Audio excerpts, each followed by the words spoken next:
Bonjour. Je présente mes œuvres en 2021. J'ai tenté d'aller jusqu'à Broken Bow le 7 mars 2021. Je suis parti avec ma voiture Ford Fiesta pendant la nuit, ou du moins très tôt le matin. Je n'avais pas averti le riz parce que j'avais pas beaucoup de temps en fait. J'avais seulement à peu près disons une vingtaine d'heures. Et en fait, il y a 1700 kilomètres à faire en 20 heures, donc c'est un truc de ouf.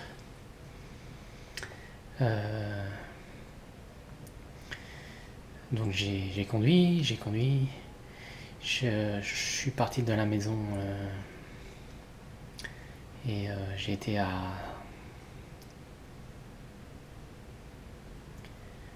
exactement 60 miles au nord-ouest de Las Vegas. Je suis revenu dans l'autre sens. Donc j'ai traversé Flagstaff. J'ai acheté un ticket de loterie avec la méga million avec le numéro 17. D'ailleurs, j'avais au dernier tirage des 9 tirages, j'avais le numéro 17 de bon, mais nous n'avons pas de loterie dans l'état du Nevada, donc il faut aller dans un autre état pour valider son ticket. Donc j'ai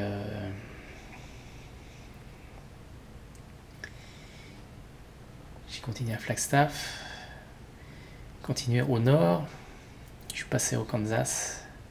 J'ai acheté un bouclier qui est assez beau d'ailleurs, avec des chats, espèce de lion dessus. Il est en métal. J'ai continué, je suis allé dans l'état en fait du Texas parce que j'ai fait une boucle. Je suis même pas passé par l'état d'Oklahoma. Je suis passé par l'état d'Oklahoma. Et en Oklahoma, j'ai eu du mal à trouver Broken Bow. J'ai trouvé Broken Bow. Et juste avant de trouver Broken Bow, j'ai vu donc des étoiles dans le ciel et j'entendais beaucoup de voix, des gens qui disaient un peu ce que je voulais entendre. C'était comme si c'était mes pensées en fait. Et donc ensuite je me suis dit je vais rentrer parce que c'est plus sage. De toute façon le concours a été déjà commencé depuis quelques heures. Et j'ai préféré revenir, j'ai été à l'hôtel. J'ai pas passé une bonne nuit. J'avais ma valise avec mes affaires à l'intérieur. J'ai continué vers le nord. Et là j'arrivais plus à retrouver la route en prenant la A40. C'était pas la A40 que j'avais, c'était la A44. Un peu comme le département où j'ai vécu, qui était dans tous les 3 quarts de ma vie, avant d'arriver aux États-Unis. Et j'arrivais pas à partir de la 44. Et donc je suis retombé dans le Missouri. J'avais juste passé en vitesse. Et là, j'ai entendu des voix qui me disaient oui, plus de cantique Didier, plus de cantique. Et l'espèce de programme disait que c'était un programme multimédia. C'est à croire que je me suis fait récupérer par quelque chose, une espèce de police plus ou moins futuriste qui n'existe pas encore. Et j'ai suivi cette voie là, plus ou moins.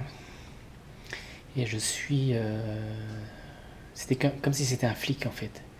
Et je suis arrivé dans un endroit où il fallait tourner dans une espèce de forêt, un circuit de, je dirais un circuit de 7 miles. Il fallait tourner, tourner, tourner. J'ai tourné comme ça toute la nuit et on était le 13 mars. Et ça a duré plusieurs heures. J'avais toujours de l'essence, c'est ça qui est assez marrant. Et donc à un certain moment, j'entendais les amis, mes connaissances plus ou moins abstraites, qui me disaient bah oui c'est bien mais maintenant il faudrait partir de là. Donc si tu as une solution, j'avais évidemment pas de solution parce que il y a aucun panneau, rien du tout qui indique quelle ville on est. Tout au long de mon voyage, j'ai eu les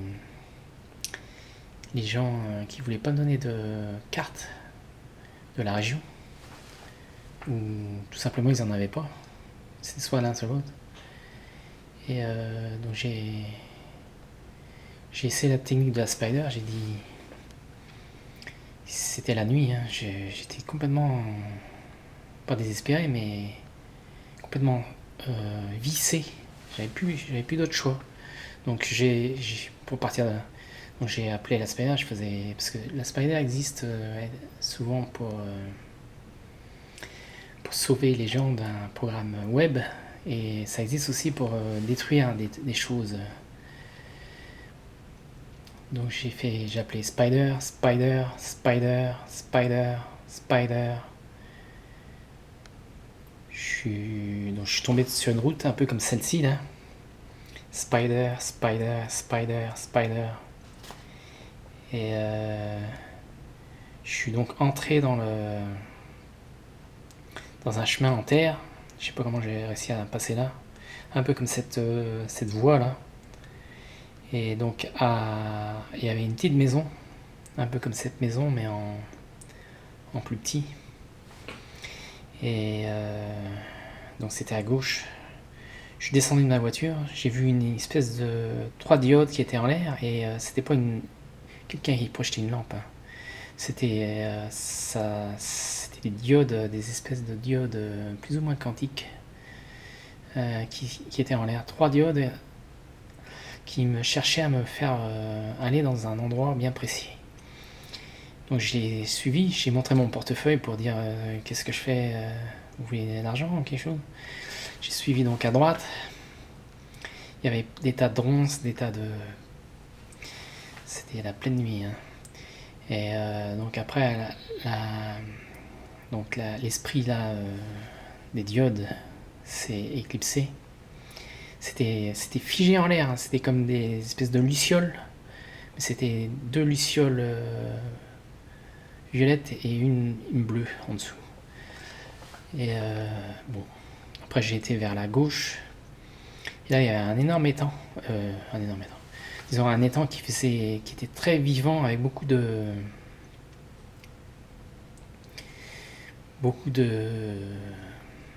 d'animaux à l'intérieur, des grenouilles, des crapauds, des cigales, probablement des couleuvres, tout un tas de trucs. Ça faisait vraiment un bruit de début du monde ou fin du monde, hein. C'était incroyable.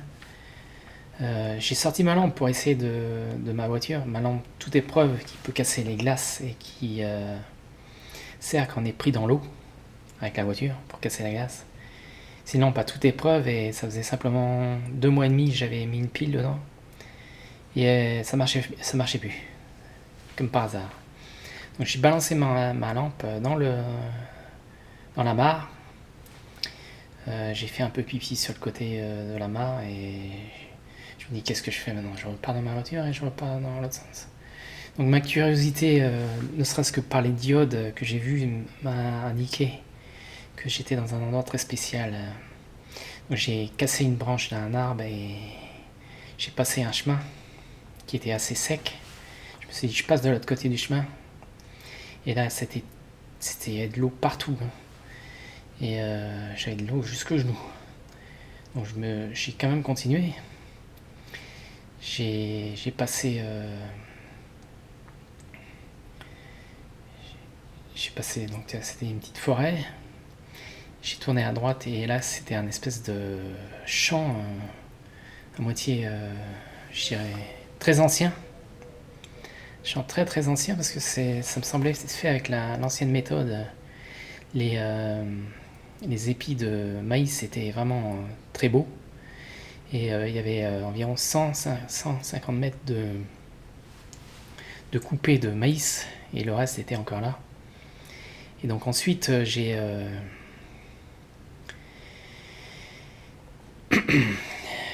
me suis dit je dépose une pièce là si jamais je suis pris, peut-être qu'il y a quelqu'un à me retrouver, j'en sais rien. Et donc après j'ai été dans la direction du bois qui était pas très grand, hein, mais et à l'intérieur c'était sec et là j'ai vu une espèce d'esprit.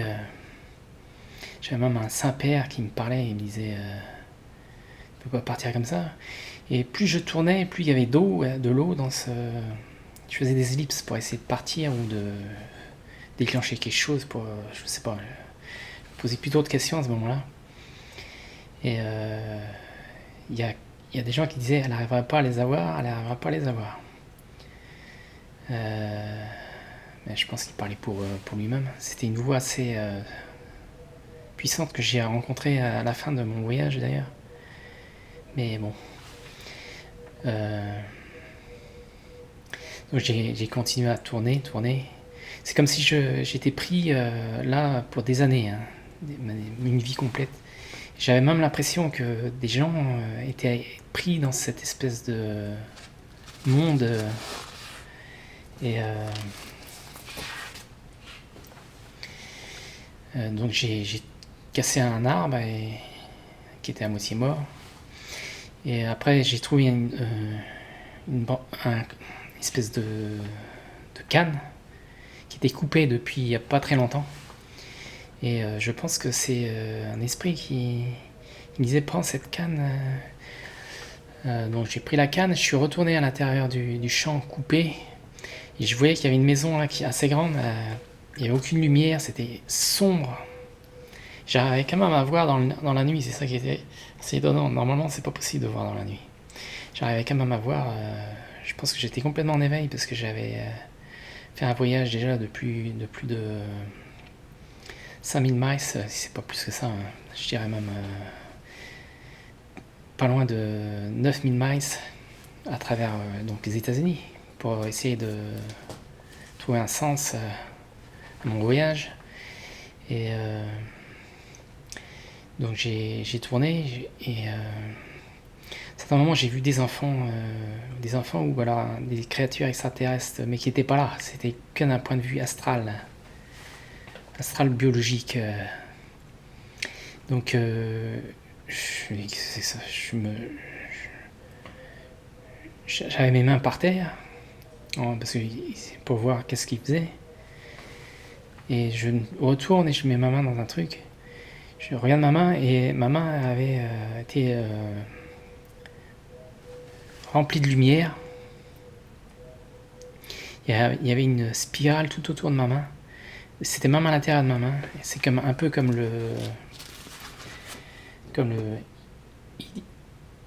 Yggdrasil. Donc le Yggdrasil, c'est le centre du monde. C'est l'incarnation de la création dans son ensemble, spatial, temporel et de contenu. C'est une main qui se trouve au centre du monde et qui relie les mondes les uns aux autres en tant qu'axe mondial. Il relie le ciel à 3 niveaux, le monde intermédiaire, le monde souterrain. En tant que support pour le ciel, il soutient la voûte. C'est donc la spirale, hein, et c'est ma main en fait. Et dans la tradition celtique, j'ai vu qu'il y avait une tradition celtique au Missouri, plus à Saint-Louis. Dans la tradition celtique, on retrouve ce genre d'histoire et d'histoire divine. Hein. Et c'est un peuple qui qui est très très évolué au niveau des chemins intérieurs. Et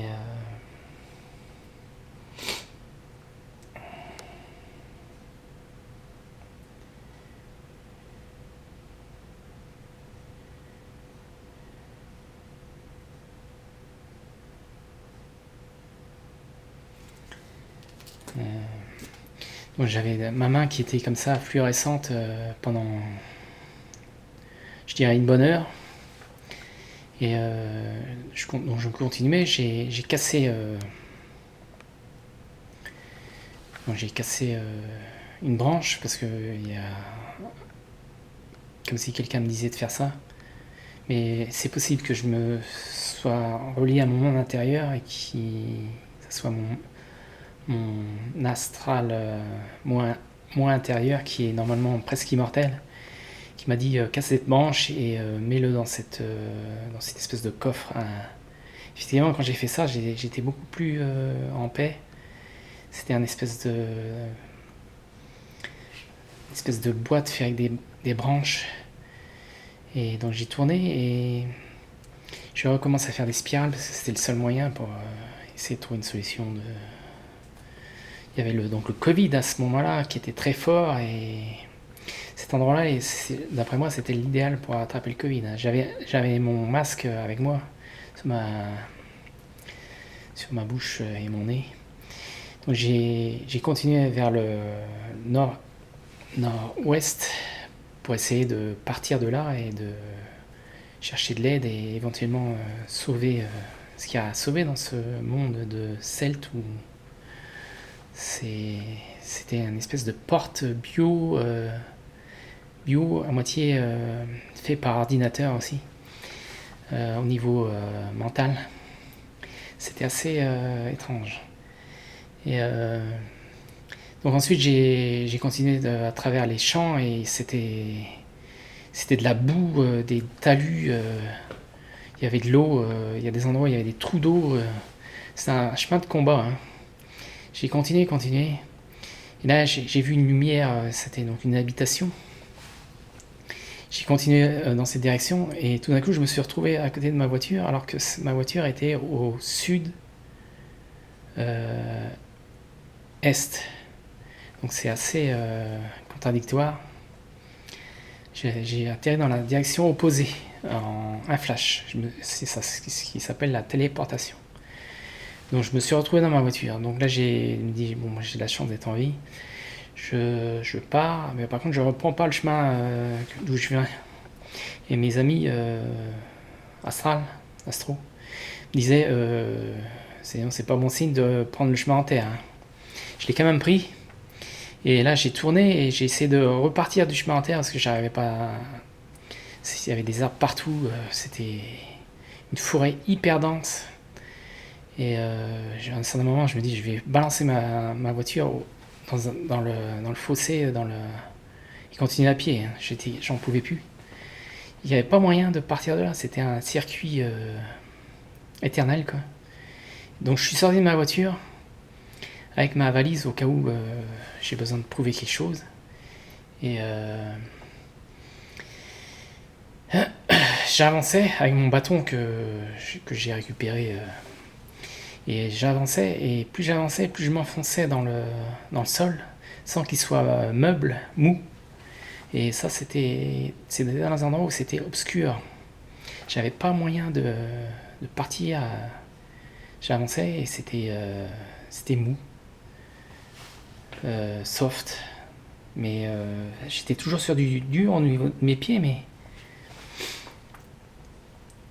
donc ensuite je me suis dit faut que je parte de là. J'essaie de faire demi-tour, j'arrivais plus à retrouver mon chemin. Je reviens à ma voiture et je garde ma voiture entre deux piquets. C'était une espèce d'endroit où quelqu'un devait habiter sans doute. Je repars avec ma valise et là je panique encore plus parce que les trous étaient tellement profonds quand j'avançais en marchant. C'était très profond. Plus je marchais, plus je m'enfonçais. C'est comme si j'avais jusqu'au cou de la terre, quoi. Et je sens que plus j'avançais, plus tout se coupait, une espèce de Covid ultra puissant. Et il y a une voix qui me dit, bah tiens, va sur la pierre, il y a une pierre qui est là. Je l'avais plus ou moins vue, mais je me suis dit, ça, c'est peut-être une trappe, un piège. J'ai quand même été sur la pierre.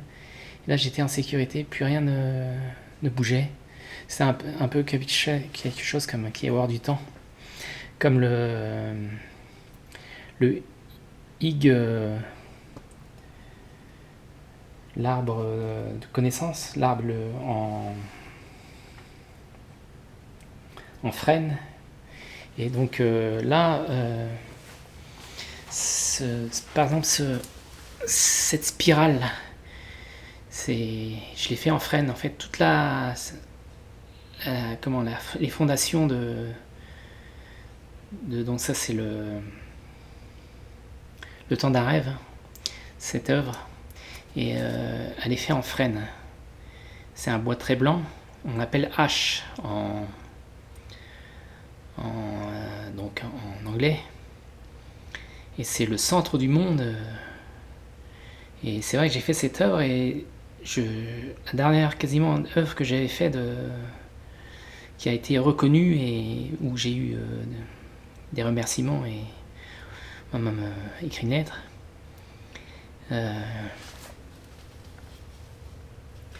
Donc j'ai attendu là sur cette pierre, hein, sur la pierre, et j'avais bien attendu 1 heure, le temps de reprendre mes esprits. Je suis retourné dans ma voiture et puis je me suis dit, il faut que je trouve un chemin avec de la pierre, parce que partout c'était de la terre. C'est ça la différence en fait. Et dès l'instant où j'ai trouvé un endroit où il y avait des graviers et un peu de terre, un peu de pierre, de roche, là j'ai réussi à trouver un chemin et tout allait mieux. J'ai réussi à sortir de cet endroit qui était comme un endroit miniature, comme mes œuvres. Et tout s'est ouvert. C'est comme si c'était un autre monde. Et en fait, je suis rentré dans le monde réel. Donc c'était fantastique. Et donc j'ai continué et je suis arrivé dans un endroit où il y avait un fermier qui avait plein de pièces de tracteur un peu partout dans son terrain. Et